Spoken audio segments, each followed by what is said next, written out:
Now, at samples less than 30, we might have a problem. The central limit theorem tells us that we can get samples from any population distribution and it would become a normal distribution. But I did not mention what kind of normal distribution, because in certain cases, a normal distribution should look like a really thin tail and a really pointed center, just like that. Now the problem is, when the number of samples is very small, what happens is the distribution on the tails become thicker and the center becomes less steep, and that is what we call as kurtosis. And as the number of samples becomes, so this thing is when the number of sample is less than 30. But when the number of samples becomes even more less than 30, then the normal distribution becomes like a thick blob. The tail becomes so far away from the x-axis that we need to do something about this. Alright?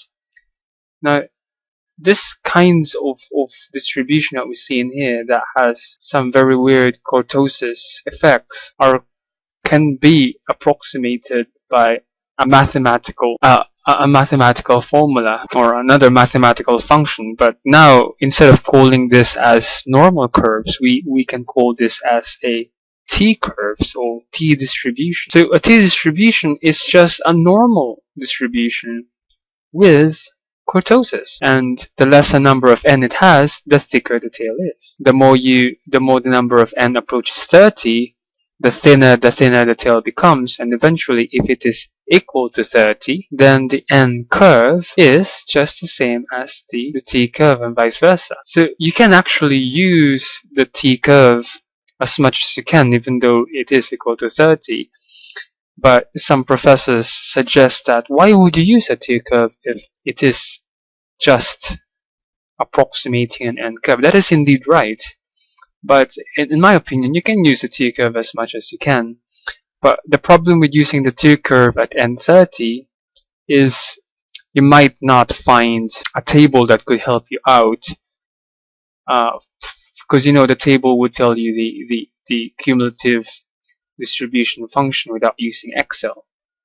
So the problem with n more than 30 is sometimes it's hard to find tables that would give you the cumulative distribution for a certain remember that what we call the statistic in an n curve is an s score, right? In an n curve. Now for a t curve we call it a t score. So it's kind of hard to find values for the probability of a certain t-score or t-calculated or t-table, if you ask me. It's hard to find values for t-table when it's more than 30, so that's why certain professors would tell you that instead of using t-curve, just use an n-curve when it is more than or equal to 30, because that's the much easier way you can approach the problem.